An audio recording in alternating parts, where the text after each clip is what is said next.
Hello and welcome to the second in a pair of videos about compression.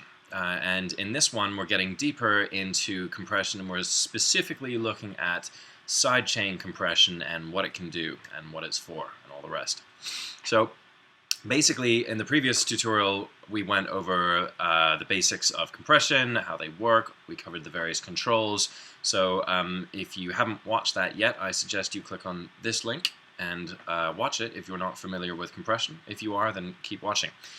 So basically, we're looking at using a compressor to add dynamic expression to your sounds, and also as a tool to transparently and automatically create space in your mix through multi-band sidechain compression. So those are the two kind of sides of the same coin with regards to sidechaining or routing a signal into the sidechain input of a compressor. And this is something that pretty much any compressor in any DAW can do. Okay, so I guess the first question to ask is, what exactly does sidechaining do, or what does sidechain compression actually mean? Effectively, what you're doing is you're placing a compressor on the signal that you wish to manipulate, but instead of the compressor reacting to the signal of the sound that you are compressing, instead it's going to react to an external audio, which an external audio source, which you can route into the compressor. And this opens up a lot of creative possibilities in the way that you can sculpt your sound in your mix.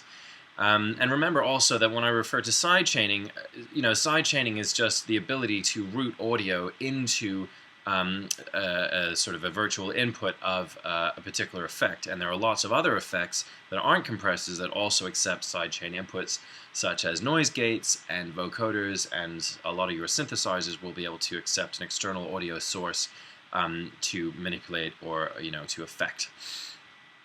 So with sidechaining, having a really good template really comes into play, like the one I have here. So we're currently looking at a project that's in its final stages. I mean, the track is actually already finished, but I've just gone back to the project file here. And basically, this project has a fairly complicated system of submixing to various bus channels. And the reason I've done this, particularly with Logic, is that Logic's compressor can only listen to audio tracks, physical inputs, or bus channels as a source to listen to at the sidechain input. It cannot listen to audio instruments, for example, my virus here. I have to route this synthesizer into a bus of some sort in order for the compressor to be able to listen to it. So my template has a lot of things set up in advance so that I don't have to kind of spend the time routing various signals into buses so that I can use them.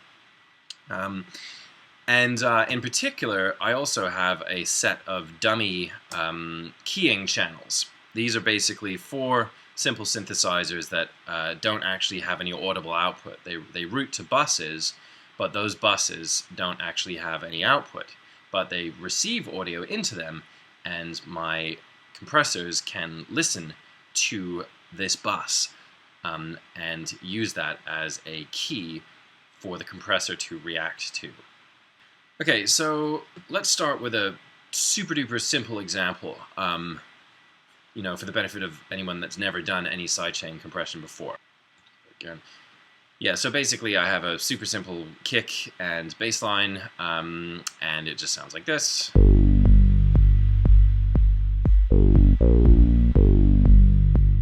Nothing special about this whatsoever. The classic example of sidechaining is to sidechain your bass against the kick. And the question is, why do we do this? And the reason is basically that both the kick and the bass, certainly the sub bass, typically occupy the same frequency bandwidth.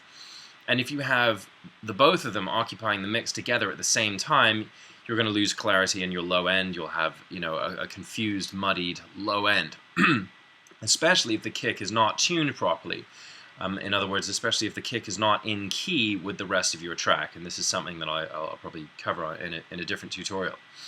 And the other reason is that sidechain compression can create an interesting, or in some cases completely cliched, dynamic expression in the bass line, and I will demonstrate that to you now. So we have this kick channel here. It's just an ultra beat, and we've got a bass channel here. It's just an ESM, very simple stuff. And I'm going to route this kick channel just to bus 1 and send 0 dB. And I'm just going to make this channel have no output. We don't want to be able to hear the kick being sent to the bus, but we want the bus to be able to hear it. So that's what I've done here. And you can see that the bus is indeed receiving signal. Now if we go to the bass channel, we can put a compressor onto the channel. And now that we've done that, we can choose in our sidechain input right here, we can choose bus 1. Okay, so in fact, I'm just going to remove this for a second and just show you the difference. In fact, I'm just going to mute the kick drum. With a compressor on the bass channel with no sidechain input selected, the compressor will be reacting to the incoming signal, which is the bass itself. And you can see that the gain reduction is indeed reflecting the signal as it comes in from the bass. Now if I change the sidechain input from none to bus 1 and I unmute this this kick channel, or this kick region, so now you can see that the compressor is reacting to the kick. And then we can change the various controls that we learned in the previous tutorial to make the compressor react in the way that we want. So very fast attack, let's have a very low threshold, very high ratio, and now we've got that very cliched house techno sound where the kick drum is always going whoa, whoa, whoa, whoa, like that, right? Pumping up and down against the kick. So that is sidechain compression in its most basic, simple form. Okay, so now that I've shown you, the basics of sidechain compression, basically, as I said at the beginning of the video, there's pretty much two things that I think sidechain compression is good for, and that is to create dynamic expression in your sounds, and also for multiband sidechain compression as a way to subtly or transparently create space in your mix. And this is sort of a mix finalizing process. This is something that you do towards the end of the production. You've got all your sounds in place. Everything sounds right, but you're squeezing as much kind of fullness out of your mix before the mastering process. And actually, this little demonstration I just gave here actually fulfills both of those criteria. It's, for one, it creates space in the mix between the kick and the bass line by making the bass duck out of the way every time the kick hits, and it also creates an interesting, or in this case, totally cliched, but potentially interesting dynamic movement in the bass line because it's sort of pumping and pulsing up and down, and that can sound really cool. But I prefer to, or I like to do this kind of thing not just on bass and kick, but a lot of other sounds that you've got going on in your percussion tracks, and also in other character parts of your bass lines, as in the high bass or atmospheric noises or whatever. I mean, you can really use sidechain compression to create interesting dynamic movement. So let's have a little look at this project that is in its final stages here. And so let's say I'm going to solo the drums bus. Okay, so this is all my drums here soloed. And if I go over to the very right-hand side of my mixer, all of these black channels are channels from Ableton Live. So in this particular project, I've got pretty much all my drums are being played by Ableton, and they're being routed into various different channels, auxiliary channels in Logic. And I have this channel here called Perk, and pretty much all the kind of percussive, not kick, not snare, but other sounds are coming into this channel. And I like to sidechain that against the kick, so that the whole percussive channel, especially when there's rides and chicka chicka sounds, they kind of all pulse up and down against the kick too. So here is the compressor that is on that channel, and here my sidechain input is bus 21. Now, this is where those dummy keying tracks come into play. I've basically got 4 key channels, key 1, key 2, key 3, key 4, and they route to buses 21, 22, 23, and 24 respectively. It's just easy for me to remember those numbers, right? 21, 22, 23, 24. And, you know, I could just as easily select as the input this kick bus, which is bus 5. But I prefer to have specific control over when the sidechain key does its thing, because sometimes I still want that dynamic expression of the the percussion channel pulsing up and down, even though the kick is no longer in the mix, right? So that's the problem. If I take the kick out of the mix in a breakdown, but I still want the percussion channel to kind of pump up and down, then it's a little more complicated. So having this dummy track actually just makes it easy, because nobody hears this. Only Logic hears these dummy tracks. So here you can see this is my kick key, and I've just got 1, 2, 3, 4. And as you can see, when I select the regions or the notes and it plays the actual note internally, you can see the compressor is reacting. So, let's hit play. And here are my beats, and you can see the compressor is doing its thing. And if I just bypass this, then you'll hear that it's just kind of flat. It's on. The sound is on all the time, rather than kind of pulsing up and down. You can hear a certain kind of maraca, chicka chicka sounds are really too loud in the mix now, because this compressor is just kind of turning that whole group down. So it just kind of gives it a sort of a giddy up feel. Okay, so to take this a little, another step farther than that, let's go back to my mixer here, and on the percussion submix channel. So this is all my drum sounds that aren't the kick or the snare. So my percussion channel here has another compressor on it, and it is sidechained against bus 23. Bus 23 is what? What is my bus 23? It is this channel here, or this region here that I've called snare, and this is a dummy channel that mimics what the snare is doing. Instead of mimicking what the kick is doing, it's mimicking what the snare is doing. And so the point of this is, I would say, more along the lines of creating space in the mix, rather than dynamic expression. Because basically the point is, I want my snare, when my snare hits, to be clack. I want it to be really the only thing in the mix, or in the mix of the drums, at that one very, very brief moment in time. And I think that is another real kind of fundamental of all of this, is that you're basically using a compressor with these sidechained inputs to very, very quickly and transparently make sounds move out of the way just for a very brief moment, while the one sound that you want to be dominant, the one sound you want to trump all other sounds, is in. And as soon as that sound is finished, then everything comes back. And really, you don't really notice it very much, because when you're listening to the whole mix, all the frequencies in your mix are represented all the time. So that's pretty much the theory of what's going on there.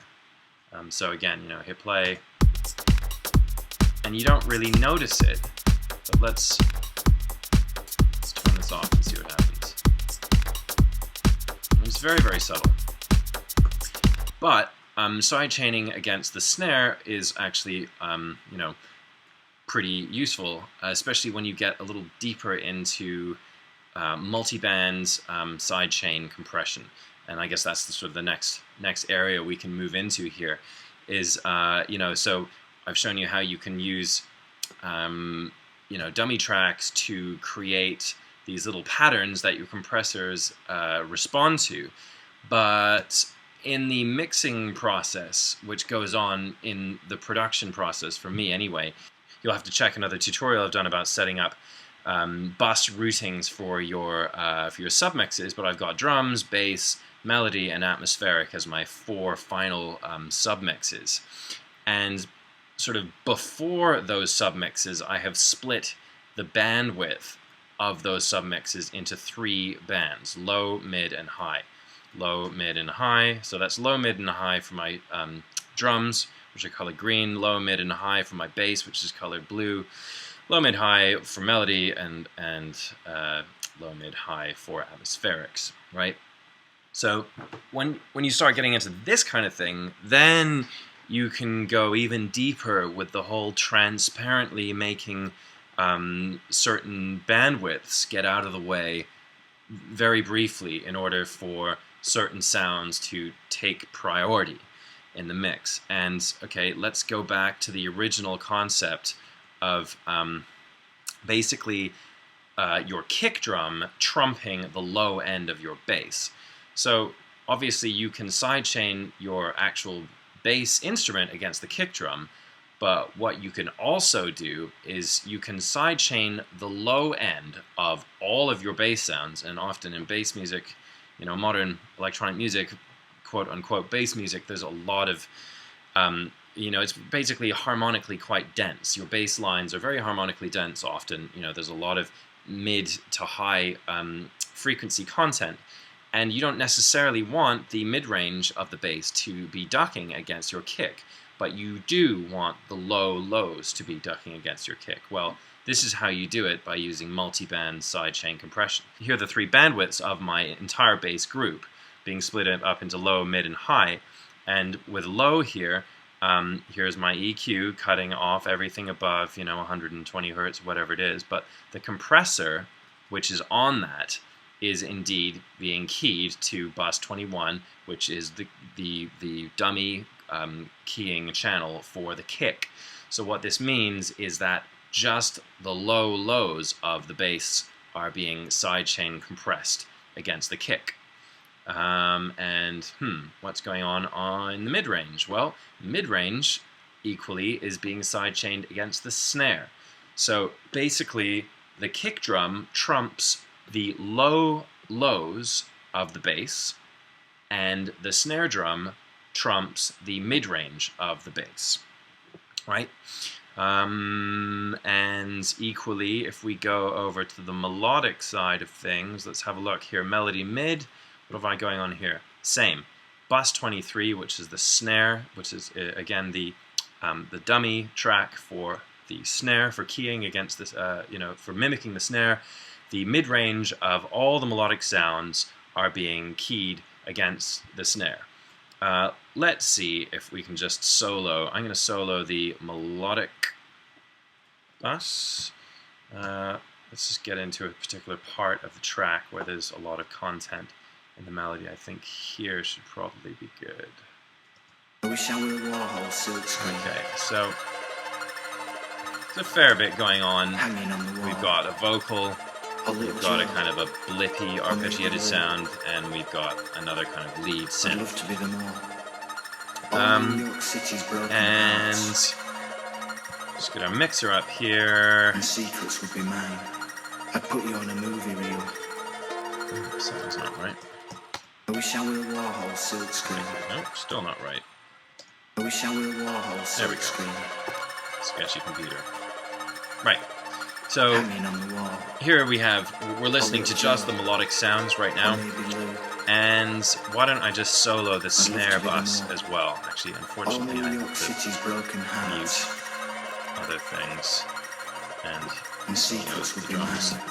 I put you on a movie reel. So now we're listening to the melodic sounds and the snare. And basically, the snare drum is causing the mid-range of all the melodic sounds to duck very quickly, and it's fairly subtle. We're getting 3 to 4 decibels of reduction. It's not a lot, but it's a little, and it's subtle enough that you just can't hear it. you can't hear that it's happening, but it's just scooping out enough space so that the snare drum is always the most prominent thing in that one little moment. Because of course the snare is super transient. It's very short. It's in then it's out. But the melodic sounds are constant.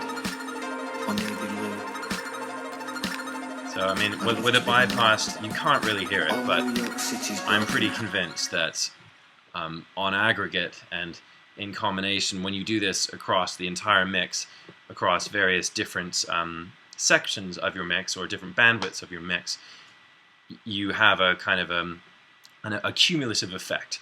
It adds up to a fuller, bigger, clearer mix. Okay, and that pretty much concludes this tutorial about sidechain compression. If you have any questions, please leave them in the comments or hit me up on Facebook or Twitter or my website or email. And don't forget to check out my website for more stuff.